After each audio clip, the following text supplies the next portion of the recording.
And joining us now is Elinor Florence, author of the newly released book, Bird's Eye View.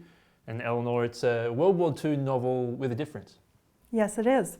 For one thing, it's about a Canadian woman in uniform, and to my knowledge, it's the only novel ever written about a Canadian woman in uniform.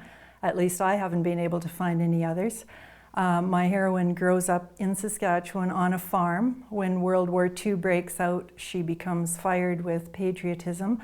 Her town becomes a British Commonwealth air training base, and so she decides to join the Air Force and go overseas herself. This kind of unique, I guess, perspective on a war story. Where does this inspiration come from? I know you grew up in Saskatchewan. I actually grew up on an air base. After the war, my father purchased a relief airfield, and our house was made from an old barracks building. So I certainly had the atmosphere all around me when I was growing up of the boys who were coming over from England and training as pilots. And the main character in the book, she enlists and becomes a photographic interpreter. Talk about that. What exactly does that mean? What that was after the continent fell to the Germans, then the Allies had no way of knowing what was going on over there except through aerial photographs.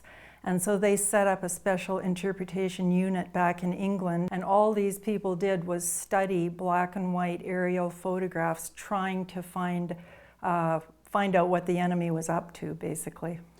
This isn't something that you hear a lot about there's a lot of World War material out there.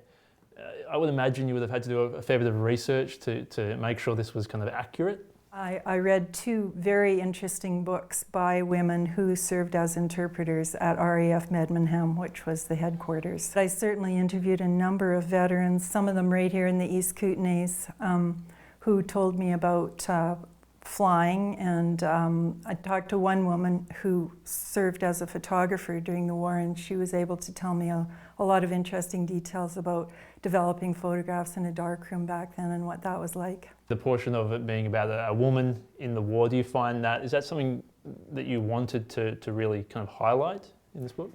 Yes, I felt that a woman really brings a different perspective to the war. It isn't so much about winning the war and bringing the enemy to his knees. It's more about ending the war and ending the loss of life, and I think that's a particularly women's perspective. Well, thank you for joining us on Go Kootenays. If you're interested in picking up a copy of Bird's Eye View, it's available at bookstores across Canada, and it's also an ebook, correct? Correct.